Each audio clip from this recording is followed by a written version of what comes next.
안녕하세요. 책데이트 시간입니다. 오늘 소개해 드릴 책은 쓱 읽고 씩 웃으면 싹 풀리는 인생 공부라는 책입니다. 존 자브나, 고든 자브나 지음, 정유선 옮김, 스몰빅 라이프에서 나온 책입니다. 이 책은 재미있는 짧은 이야기 100편과 함께 그 속에서 삶의 지혜를 찾아 전해주고 있는데요. 몇 가지만 살펴보도록 하겠습니다.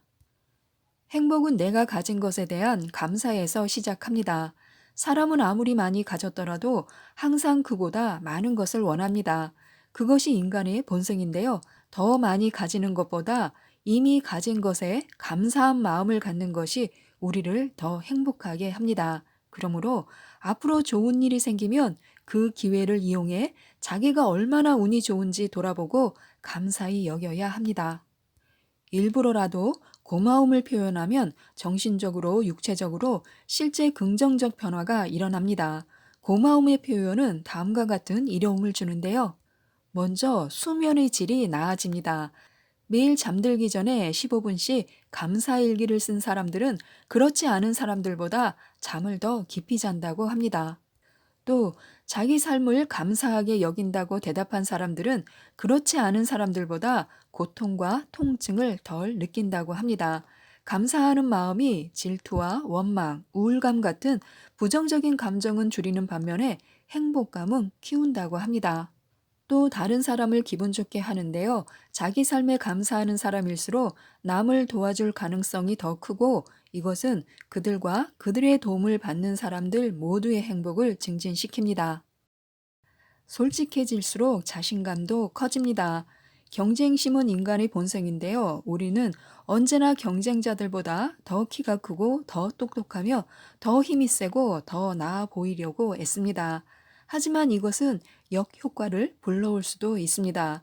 사람들은 진실하지 못한 자기 과실을 알아차리고 겸손함의 진가를 알아봅니다. 기꺼이 개인의 한계를 인정하고 자만하지 않을 때 진정한 자신감이 드러나며 사람들은 내 편이 됩니다. 항상 좋은 사람일 필요는 없습니다. 누군가가 일부러 우리의 신경을 건드린다면 좀 당황스러울 것입니다. 무슨 일이 일어나고 있는지 문득 깨닫더라도 거기에 반응하지 않아야 합니다. 혼자 있을 수 있는 곳으로 가서 침착하게 마음을 가다듬는 것이 바람직합니다. 정말 싫을 때는 딱 잘라 싫다고 말하고 그것에 죄책감을 느끼지 않도록 해야 합니다. 부당한 대우를 받았다고 느낄 때는 거리낌 없이 말해야 합니다. 단지 좋은 사람이 되기 위해서 그런 일이 계속 일어나게 놔두지는 말아야 합니다. 변화의 불편함을 즐겨야 발전이 있습니다. 삶에서 무언가가 갑자기 바뀌면 우리 관점이 비틀리기 시작합니다. 그러면 우리는 그것이 마치 새로운 기준인 것처럼 생각하며 행동합니다.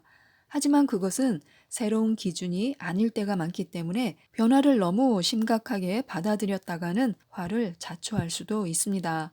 만일 행운이 잇따라 찾아오면 지속되는 동안 즐기면 그만입니다.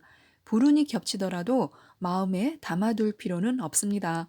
어찌됐든 우리는 머지않아 모든 것이 또 바뀌리라는 것을 분명히 알고 있습니다. 친한 사이일수록 돈 관계를 멀리 해야 합니다. 결국 돈이 관계를 바꾼다는 사실을 누구나 알게 됩니다. 우리가 다른 모든 면에서 신뢰하는 사람도 돈과 엮이면 전혀 예측할 수 없는 사람이 되기 일쑤입니다. 그들은 돈 앞에서 품위를 지키는 사람일 수도 있고 또는 우리를 이용하려고 하는 사람일 수도 있습니다. 하지만 미리 알 길이 없습니다. 절친한 친구조차 돈 때문에 관계가 어긋날 수도 있습니다. 결핍보다는 풍요에 초점을 맞춰야 합니다. 남이 가진 것에 관심이 쏠릴 때는 자신의 삶에 무언가 주의가 필요하다는 신호입니다. 자신을 유심히 들여다보고 왜 남이 가진 것에 신경 쓰는지 자문해 보는 것이 좋습니다.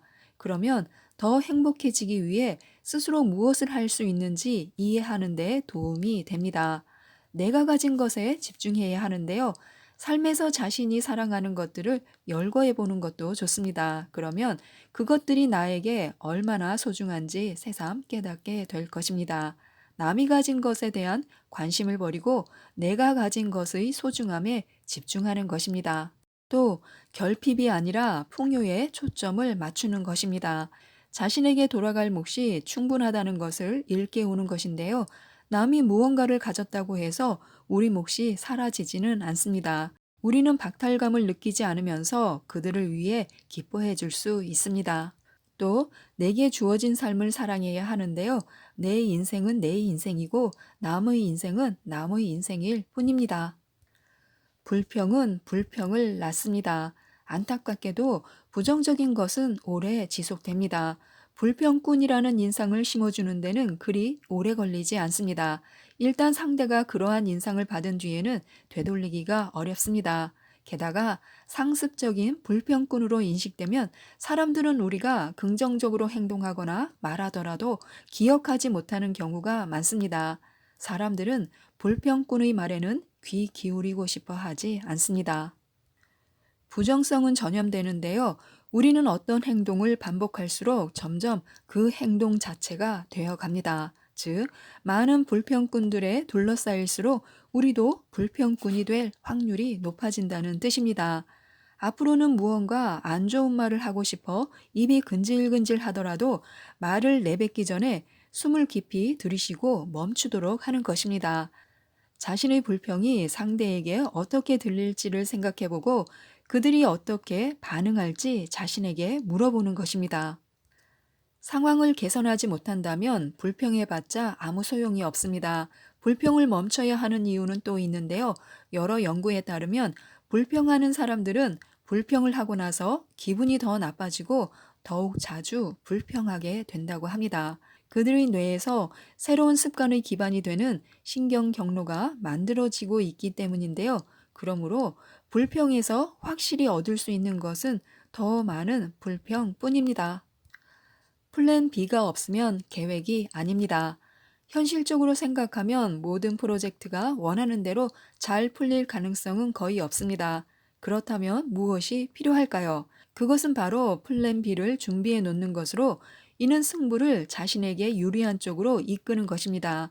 그렇기 때문에 문제가 생길 때까지 기다리지 말고 플랜 B 또는 플랜 C, 플랜 D까지 준비하면 성공 가능성이 올라갑니다. 그뿐만이 아니라 자신감이 생기고 스트레스가 감소하며 일이 잘못되었을 때 더 유연하고 창의적으로 대처할 수 있습니다. 안락함과 성취감, 이 두 개를 모두 가질 수는 없습니다. 인생에서 진정 원하는 것을 찾으려면 엄청난 노력이 필요합니다. 가장 유력한 장소에서 찾더라도 반드시 찾으리라는 보장은 없습니다. 하지만 못 찾을 것이 뻔한 곳을 뒤지고 있다면 귀중한 시간을 낭비하고 있을 뿐입니다. 물론 더 밝고 탐색하기 쉬운 곳에서 시간을 보내면 안락할 수는 있습니다. 하지만 자신이 찾고자 하는 것은 끝내 얻지 못할 수도 있습니다. 선택은 우리에게 달려 있습니다. 안락함을 추구하든지 성취감을 얻든지 자신이 올바른 곳에서 찾고 있는지는 이미 어느 정도 답을 알고 있을 것입니다. 하지만 답을 잘 모르겠다면 자신의 직관, 즉 내면의 소리에 귀를 기울이는 연습을 해야 합니다. 비판을 멀리하면 성장은 없습니다.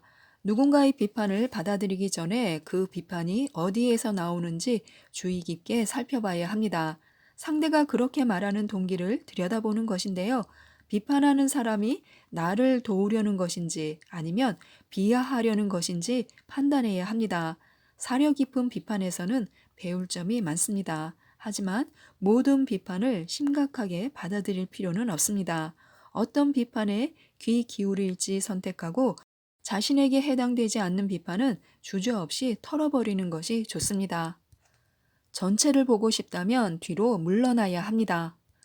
큰 그림을 보는 법을 배우는 것은 새로운 기술을 익히는 것과 별반 다르지 않습니다.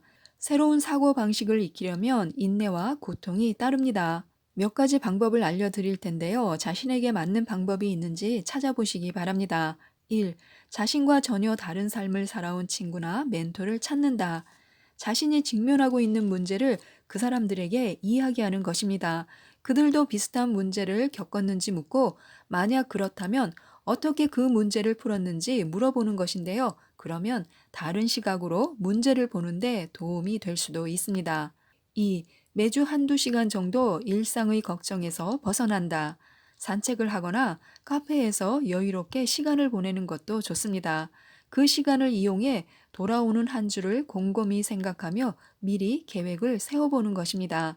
만일 자신이 삶의 경로를 이탈한 것 같다면 그때야말로 변화를 꾀해야 할 적절한 시기입니다. 3. 며칠에 한 번 10분에서 15분 정도의 시간을 들여서 생각을 기록한다. 해야 할 일의 목록을 만들라는 뜻이 아닙니다.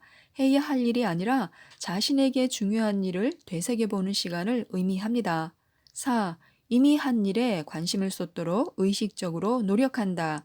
그러면 삶에 관해서 더 크고 진정한 그림을 얻게 될 것입니다. 지금까지 이 책에 대해서 말씀드렸는데요. 충만한 삶은 작은 변화에서 시작된다고 합니다. 오늘 하루, 어제와 다른 작은 변화를 삶에 끼워 넣으셨으면 좋겠습니다. 이상 책 데이트였습니다. 감사합니다.